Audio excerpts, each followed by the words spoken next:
ओम शांति। ओम शांति। आज की तारीख है 20 जुलाई 2022।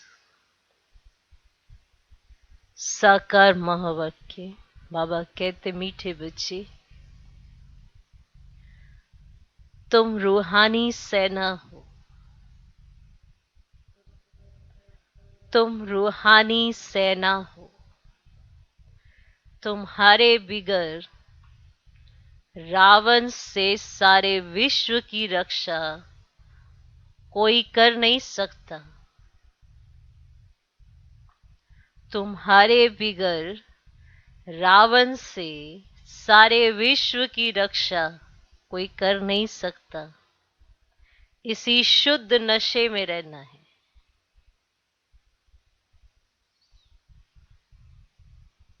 बाबा कहते, मीठे बच्चे, तुम रूहानी सेना हो। तुम्हारे बिगर रावण से सारे विश्व की रक्षा कोई कर नहीं सकता। इसी शुद्ध नशे में रहना है। आज का प्रश्न, बाप दादा किन बच्चों की बलिहारी का गायन करते हैं? बाप दादा किन बच्चों की बलिहारी का गायन करते हैं? मतलब कौन से ऐसे बच्चे जो बाप पर बलिहार जाते हैं और बाप दादा दोनों उनका गायन करते हैं? उत्तर, बाबा कहते, बलिहारी उन बांधेली बच्चियों की है।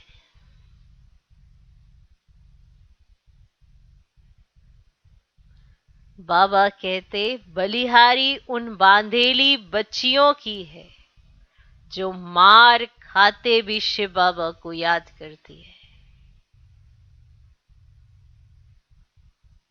जो मार खाते भी शिव बाबा को याद करती है। मार खाने से और ही नष्टो मोहा बनती जाती।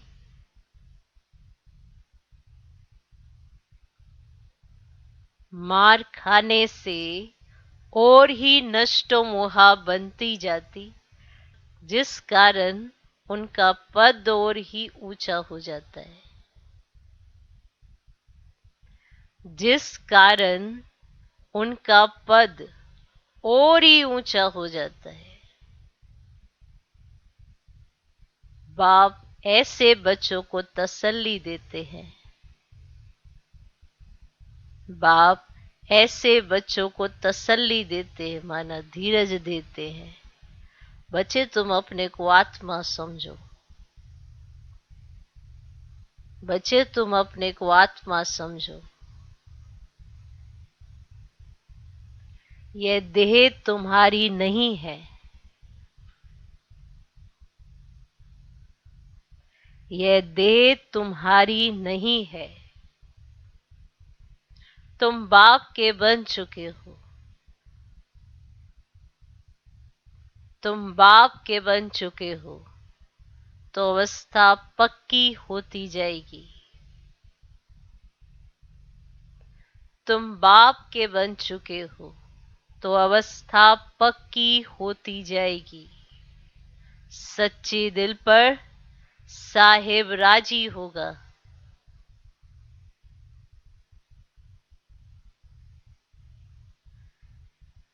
सच्ची दिल पर साहेब राजी होगा। ओके। बाप दादा किन बच्चों की बलिहारी का गायन करते हैं? उत्तर, बाबा कहते, बलिहारी उन बांधेली बच्चियों की है जो मार खाते भी शिव बाबा को याद करती है। मार खाने से और ही नष्ट हुआ बनती जाती, जिस कारण उनका पद और ही ऊंचा हो जाता है। बाप ऐसे बच्चों को तसल्ली देते हैं। बच्चे, तुम अपने को आत्मा समझो। ये देह तुम्हारी नहीं है। तुम बाप के बन चुके हो तो अवस्था पक्की होती जाएगी। सच्ची दिल पर साहिब राजी होगा। आज का गीत है, तुम्हें पाके हमने जहान पा लिया।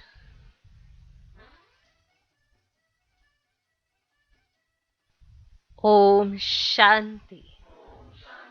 बच्चे सामने बैठे हैं, जानते भी हैं हम सेना है। किसकी सेना है? ईश्वर की। क्या कर रहे हो? सेना हो, क्या कर रहे हो? हम रावण पर विजय पा रहे हैं। गोया इस सारी सृष्टि को रावण राज्य से छुड़ाए अपने राज्य की स्थापना कर रहे हैं। बैठे देखो कैसे साधारण रीति हो, कोई हाथ पनवार नहीं चलाते हो, परंतु हो बड़ी जबरदस्त सेना। तुम मददगार हो ईश्वर के। ईश्वर भी गुप्त है, तुम भी गुप्त हो। उनको शहंशाह भी कहते हैं ना। तुम्हारी युद्ध इतनी जबरदस्त और गुप्त है जो तुम विकारों पर जीत पाकर सारे विश्व पर जीत पा लेते। तुमको फील होगा जैसे वह सेना है वैसे हम भी रूहानी सेना है। वो सेना वालों को कितना नशा रहता है ना। और हम कौन सी सेना है? हम रूहानी सेना है। क्या है? रूहानी सेना है। समझते हो भारत का सारा मदार है इस सेना पर। हम सेना ना होती तो दूसरे जीत पा लेते।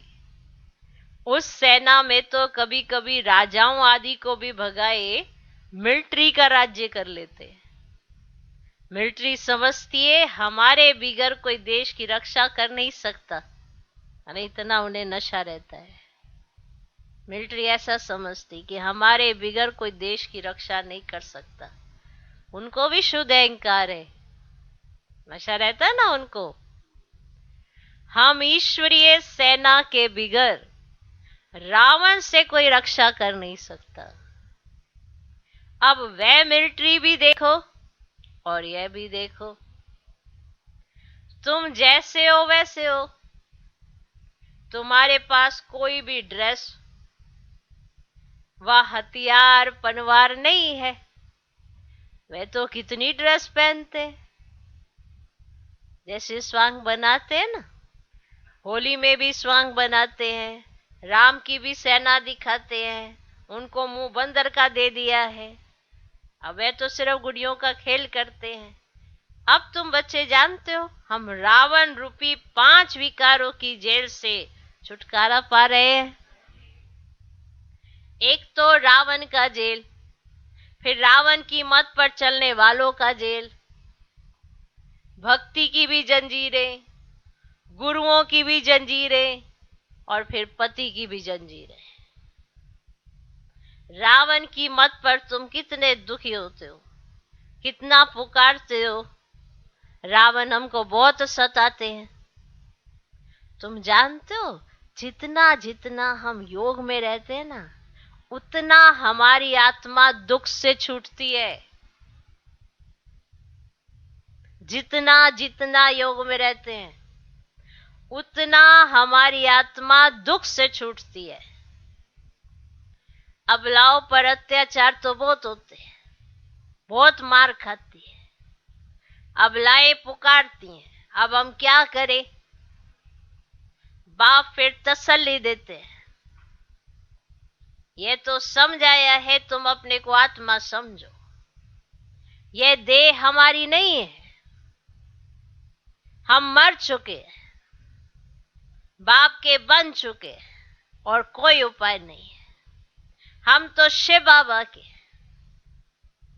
जो सच्चे बच्चे होते हैं उनकी अवस्था पक्की रहती है। जरा भी विकार की तरफ ख्याल नहीं जाता है। ऐसे बच्चे पर अगर कोई जबरदस्ती जुल्म करते तो उसका पाप नहीं चढ़ता है। पुकारती है बाबा हम तो आपके, शरीर तो जैसे मुर्दा है। ऐसे निश्चय बुद्धि वाले जो हैं वे भी बड़ा ऊंच पद पा लेते हैं, अगर सच्ची दिल है तो। ऐसे सच्ची दिल पर जरूर साहेब राजी होगा। यहां भी बच्चियां इतना याद नहीं करती है जितना जो मार खाती है वह याद करती है। बाप के पास पुकार आती है, बंधन है, बाबा बंधन से छुड़ाओ। जो छूटे हुए बंधन मुक्त हैं वह भी इतना याद नहीं करते हैं जितना बांधेलियां याद करती हैं। शिव बाबा की याद से ही बेड़ा पार होता है। कोई कहते हैं बाबा हमको मुरली भी पढ़ने नहीं देते हैं। अरे तुम बाप को याद करते रहो। मुरली में भी रोज यही समझाया जाता है। मूल बात है याद का चार्ट बढ़ाओ, याद का चार्ट रखो। हम बाबा को कितना समय याद करते हैं। यह मेहनत बहुतों से होती नहीं है, घड़ी घड़ी याद भूल जाती है। बांधेली बच्चियां तो मार खाते खाते और ही जास्ती याद करती है। बलिहारी उन अबलाओं की है जो मार खाते भी याद करती है। बाबा कहते हैं तुम अपने को आत्मा समझ बाप को याद करती रहो। जितना जास्ती मारेंगे तुम और ही नष्टमुआ होती जाएगी।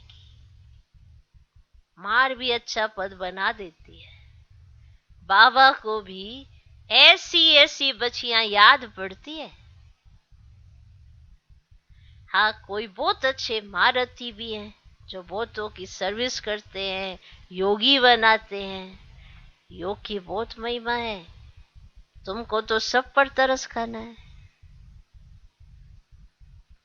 तुम बच्चे गीता को रेफर करते हो। उन्हों की बुद्धि में सिर्फ यह है कि कृष्ण भगवान ने राजयोग सिखाया। तुम कहते हो परम पिता परमात्मा ने राजयोग सिखाया। यह सिद्ध करने के लिए ही तो तुम पूछते हो। परम पिता परमात्मा से तुम्हारा क्या संबंध है? सिद्ध करने के लिए पूछते हो ना। पिता कहते हैं ना, पिता का ही फरमान है कि हमारे साथ योग लगाओ तो तुम्हारे विक्रम विनाश होंगे। कोई मनुष्य मात्र के साथ योग नहीं लगाना है। अगर सिखाने वाला ही मनुष्य होगा तो तुम्हारा कल्याण नहीं होगा। गीता में भी नाम देदारी का रख दिया है। हम कहते हैं हमको निराकार परम पिता परमात्मा योग सिखाते हैं। तुम कोई की निंदा नहीं करते हो, तुम तो बाप की महिमा करते हो। परंतु समझाने वाले बड़े तीखे और सियाने चाहिए, क्योंकि वहां बड़े बड़े विद्वान पंडित आदि भी बहुत आते हैं। सन्यासियों की भी सेना है ना, सबके हेड्स आते हैं। तुम बच्चे ऐसे चतुर होने चाहिए जो बात बिल्कुल थोड़ी करो और एकदम तीर लग जाए। बात करो थोड़ी और तीर लगे एकदम। ऐसे चतुर होने चाहिए। जास्ती कुछ भी बोलने की दरकार ही नहीं है, क्योंकि वे क्रोधी भी बहुत होते हैं। उनकी भी बड़ी सेना है ना, तो कहां से भी निमंत्रण आता है तो तुम जा सकते हो। तुम बच्चे भी समझ सकते हो हमारे में कौन कौन अच्छी ललकार कर सकते हैं। एक अलफकार थी समझाना है। दो चीजें हैं बस। बाप अलफ कहते हैं मुझे याद करो तो तुम विश्व के मालिक बन जाएंगे। यह तो अलफ भगवान ही कह सकते हैं। तो जो ही रचयिता है, हेवनली गॉड फादर है, तो वह कहते हैं मुझे याद करो तो तुम्हारे विक्रम विनाश होंगे। तो श्री कृष्ण को याद करने से विक्रम विनाश नहीं होंगे। कृष्ण अब कहां है? उसने तो एक शरीर छोड़ दूसरा ले लिया। निराकार तो अविनाशी है। तो सारी समझाने इस बात पर देते हैं। तो कृष्ण तो भारत का है ना, पतित तो सारी दुनिया है, तो सबका पतित पावन तो एक ही निराकार है। तो तुम्हारी बुद्धि में तो ये सब बातें हैं, है ना? है ना? भक्ति के पाठ की भी नॉलेज है। तो पहले पहले होती है शिव की पूजा। अब सोमनाथ का मंदिर बना हुआ है। इतना बड़ा सोमनाथ का मंदिर किसने बनाया? और कोई की तो ताकत ही नहीं। तो जरूर उस समय इतना साहूकार थे जो ऐसे मंदिर बनाए। ना कितने साहूकार होंगे जो मंदिर भी ऐसा बनाया। तुम बच्चों में अभी समझ है? तो बरोबर हम कितने साहूकार थे तो इतना बड़ा सोमनाथ का मंदिर बनाया है। तो जरूर महाराजा होगा। तो महाराजा नहीं तो बनाया होगा ना सोमनाथ का इतना बड़ा मंदिर। तो देवी देवताएं तो खुद ही पूज्य थे, वही पुजारी बन पड़े। तो फिर वही पूजा के लिए मंदिर बनाएंगे। तो ऐसे नहीं कि कोई एक सोमनाथ का मंदिर बनाते हैं। तो एक ने शुरू किया, फिर बहुतों ने बनाया, फिर बहुत मंदिरों को लूटा होगा। तो एक मंदिर से इतना सामान निकला जो ऊंट भर कर ले गए। तो जब चढ़ाई करते ना तो कोशिश करते कैपिटल को हाथ करें। फिर उनकी विजय हो गई। तो अब तुम्हारी बुद्धि में ना कि बरोबर यह दिल्ली परिस्थान थी ना, धर्मराज ने स्थापन किया था, दिल्ली फिर से परिस्थान बनेगी। तो उसके लिए हम राजयोग सीख रहे हैं। तो अब तुम सुनते हो तो बुद्धि में नशा चढ़ता है। चढ़ता है तो समझते हो हमारा राज्य स्थापन हो रहा है। तो हमारा नाम बाला है। तो कहा भी तो जाता है ना, गुप्त सेना, नॉन वायलेंस। तो इतना बड़ा अर्थ कोई नहीं समझते। तुम ना स्थूल हथियार उठाते ना काम कटारी चलाते। तो तुम ही नॉन वायलेंस शक्ति सेना हो जिन्होंने योग बल से राज्य पाया है। तो विश्व का मालिक बनने के लिए श्रीमत पर हम एक बाप को याद करते हैं। तो जानते अब ये नाटक पूरा होता है तो फिर नए सिर शुरू होगा। तो ये अविनाशी नाटक है, यह कभी विनाश नहीं होता है। बाकी इतना जरूर है, जब नई दुनिया होती तो पुरानी दुनिया खलास हो जाती है, चक्र तो फिरता ही रहता है। तो यह अनादि ड्रामा है। तो जैसे भगवान के लिए कहते ना हाजिर नाजिर है, वैसे ये ड्रामा चक्र लगाता ही रहता है। तो इस ड्रामा में सब एक्टर्स हैं ही हैं। तो तुम जानते हो मूल वतन अब स्थूल वतन है ही है।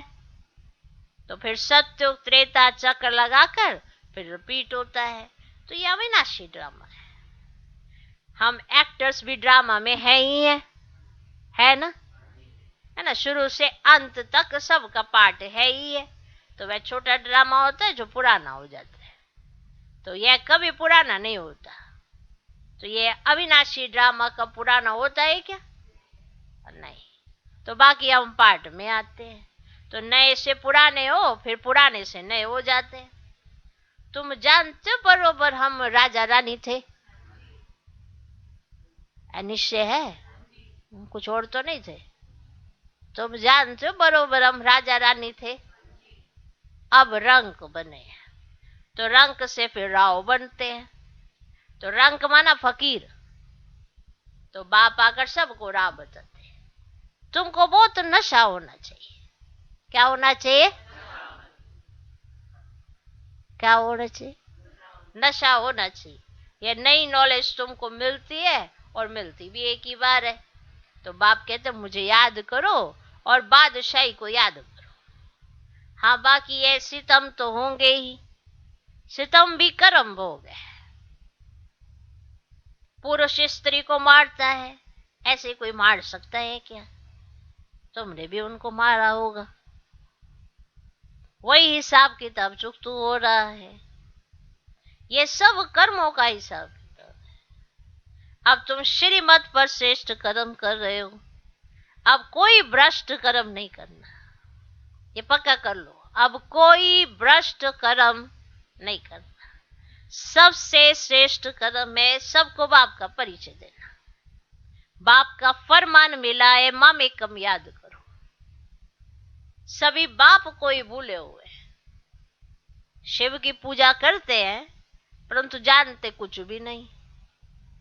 अमरनाथ पर भी बड़ा लिंग बना रखा है। इतना बड़ा बाप का रूप है क्या? कुछ भी पता नहीं है। अब तुम बच्चे इन सब बातों को यथार्थ समझ गए हो। अच्छा, मीठे मीठे सिकिला दे बच्चों प्रति माता पिता बाप दादा का याद प्यारो गुड मॉर्निंग। रूहानी बाप की रूहानी बच्चों को नमस्ते। हम रूहानी बच्चों की भी रूहानी बाप को नमस्ते नमस्ते नमस्ते। Good morning good morning good morning. धारणा के लिए मुख्य सार, पहला पॉइंट, श्रीमत पर सदा श्रेष्ठ कर्म करने। माना इस समय आपको श्रीमत मिल रही है श्रेष्ठ कर्म करने के लिए, तो करने ही श्रेष्ठ कर्म है, भ्रष्ट कर्म नहीं करना। और सबको मालूम है श्रेष्ठ और भ्रष्ट कर्म कैसे होते हैं, फिर भी करते करते भूल जाते हैं। और ये जो भूलने की बीमारी है ना, इसको दूर करो। बाबा की याद जितनी सहज होगी उतना ये भूलने की बीमारी दूर हो जाएगी। वरना करके सोचते ये नहीं करना चाहिए था, वो नहीं करना चाहिए था, तो भूल गए ना बाप की श्रीमत क्या है। बाप को भूलेंगे तो श्रीमत भूलेगी और फिर भूल हो जाएगी और फिर भ्रष्ट हो जाएगी कर्म। और इस समय श्रीमत मिल रही है श्रेष्ठ कर्म करने की, तो ध्यान बहुत रखना है कि ऐसा कोई भी कर्म नहीं हो जो श्रीमत के विपरीत हो। श्रीमत पर सदा श्रेष्ठ कर्म करने, कोई भी भ्रष्ट कर्म ना हो इसका ध्यान रखना है। कोई भी भ्रष्ट कर्म ना हो इसका ध्यान रखना है। बहुतों को योगी बनाने की सेवा करनी है। बहुतों को योगी बनाने की सेवा करनी है।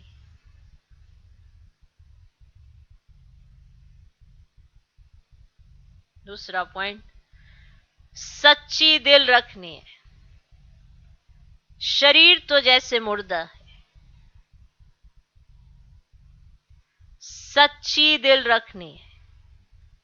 शरीर तो जैसे मुर्दा है, इसका अभिमान छोड़ देना है।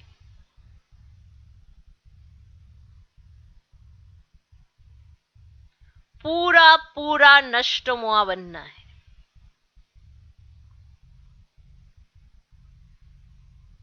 सच्ची दिल रखनी है। शरीर तो जैसे मुर्दा है, इसका अभिमान छोड़ देना है। पूरा पूरा नष्टमुहा बनना है। आज का वरदान, कल्प कल्प के विजय की नूंद को, कल्प कल्प के विजय की नूंद को स्मृति में रख सदा निश्चिंत रहने वाले निश्चय बुद्धि विजयी भव। कल्प कल्प के विजय की नूंद को स्मृति में रख सदा निश्चिंत रहने वाले निश्चय बुद्धि विजयी भव। निश्चय बुद्धि बच्चे व्यवहार व परमार्थ के हर कार्य में सदा विजय की अनुभूति करते हैं, चाहे वो व्यवहार हो चाहे परमार्थ हो। हर कार्य में सदा विजय की अनुभूति करते हैं, भले कैसा भी साधारण कर्म हो, लेकिन उन्हें विजय का अधिकार अवश्य प्राप्त होता है। ये कौन से बच्चे हैं?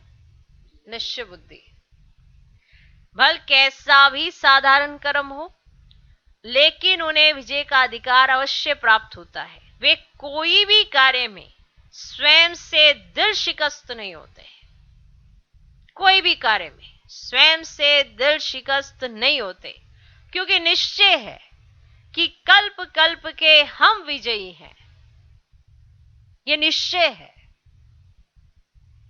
जिसका मददगार स्वयं भगवान है, उसकी विजय नहीं होगी तो किसकी होगी? अगर संगम पर आप विजयी नहीं बन रहे, तो साथ तो संगम पर भगवान का मिल रहा है ना, और किसी युग में थोड़ा मिलने वाला है।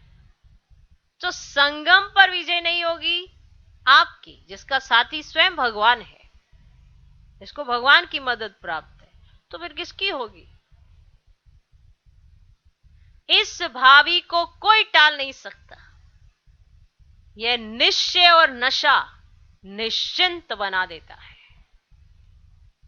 उसे यह निश्चय भी है मेरा साथी कौन है, उसे यह नशा भी है कि मेरे साथ कौन रहता है जिसकी वजह से मुझे विजय मिलेगी मिलेगी। और इस निश्चय और नशे से वो आत्मा निश्चिंत रहती है, कभी भी अपने आप में दृढ़ शिकस्त नहीं हो सकती।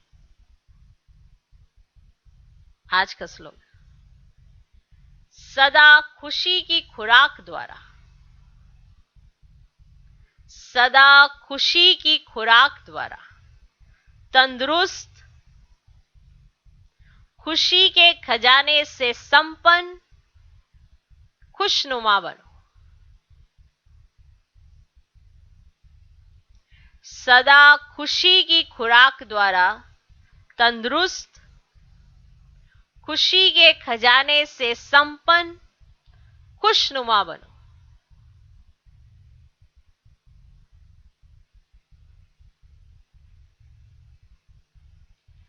ओम शांति।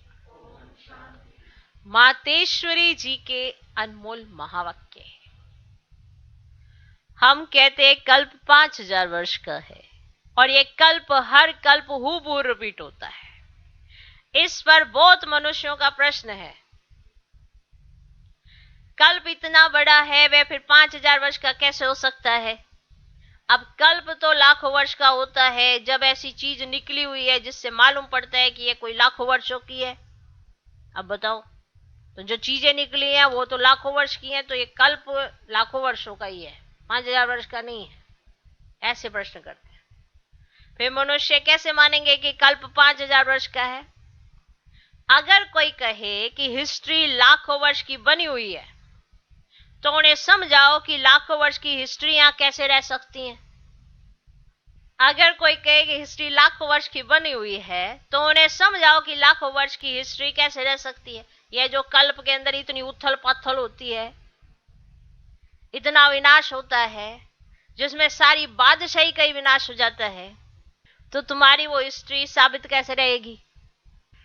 फिर एक्यूरेट हिस्ट्री का कैसे पता पड़ेगा? अब ये बात सिद्ध नहीं होती है। अब अपने को तो स्वयं वर्ल्ड ऑलमाइटी अथॉरिटी परमात्मा एक्यूरेट सुनाता है और साथ साथ हमें दिव्य दृष्टि द्वारा साक्षात्कार भी कराता है, तो क्या हम उस पर विश्वास नहीं करेंगे? अवश्य बल कोई साक्षात्कार पर निश्चय ना भी करे, परंतु स्वयं परमात्मा हमें सम्मुख सुना रहे हैं। पहले तो हमको यह निश्चय है कि हमें पढ़ाने वाला कौन, और फिर सारी सृष्टि कैसे हूबहू चक्कर लगाती है, इस राज को भी हम समझ चुके हैं। तब ही हम अपने अनुभव और प्रैक्टिकल जीवन को देख यथार्थ कह रहे हैं कि कल्प 5000 वर्ष का है। समझे?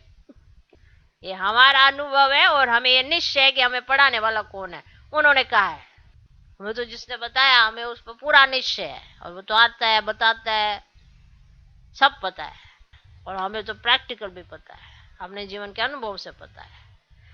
माना एक परमात्मा में बताता है, दूसरा दिव्य दृष्टि द्वारा भी देखा गया है।